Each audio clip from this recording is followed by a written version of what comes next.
Hey everybody, GT Cam here once again. So this is probably only going to be the second installment on the whole Craftsman Chronicles Ratchets series. I don't think I'll need to go more than this. It didn't take as much to get through this as I thought it would. So with that in mind, in the last installment I covered the earlier Craftsmans and how I figured there was a connection between Plomb and Craftsman. Now, before I go further, I want to point out that I believe it was right around 1984, Proto, who was previously known as Plomb, was purchased by the Stanley Corporation. Now, we all know now that Stanley Black & Decker owns, like, I don't know, half the hand tool industry or something stupid, but you get the point.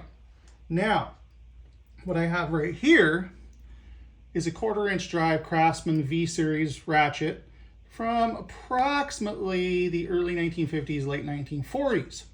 Okay, this one was lubed via an oil port on the top, which is kind of cool. It's obviously a little on the coarse side, as you can hear there. But that really didn't get us to kind of what I was aiming for here. And I won't say that I got exactly where I was aiming for, but it got close enough. And what I present to you is, this particular one is a 1/2-inch drive.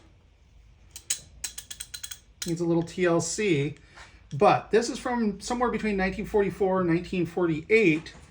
We have this Craftsman ratchet. And some of you are going to look at this and be like, okay, so what's the big deal? And you will see the similarity between, in the heads between the Plomb and the Craftsman. The key here, and I have a little one too, by the way. That's a 1/4 drive. But the key on these is right here. And mind you, when I started on this whole little path, I only suspected there was a connection. I didn't know for sure. Let's flip this over so you can see that a little bit better. That is a circle and a U. And that is what tells us that ratchet, as well as this little one right here, were made by Plomb before Plomb became Proto after a given lawsuit. Now, I'm a little hazy here because it sounds like it was actually Pennon that was making these, but at that point, Pennon was a subsidiary of Plomb in the pre-Proto Tools days.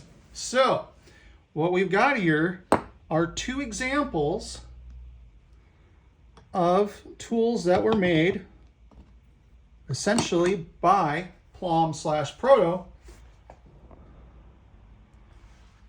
in the years long ago.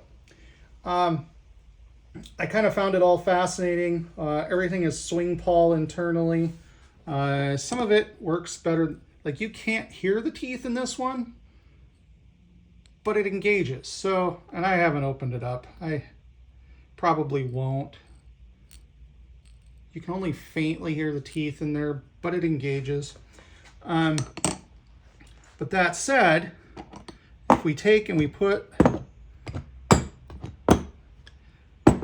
that handle right there, and we could even take and put this one kind of in here as well, you can kind of start to see the connections. So it turns out that perhaps my intuition was sort of correct on this, but it wasn't that Craftsman was necessarily stealing their design inspiration from Proto/Plomb, but instead hearkening back to an earlier time in the company history. Anyway, not a particularly long video on this stuff, but I wanted to get this covered today and get it up. I've had a video upload at this point in time that's been uploading for 2 days. It's taking forever. So, and I think perhaps the internet outage in the area yesterday didn't help. Anyway, on that note, that is going to cover things for today. So, on that note, GT Cam out.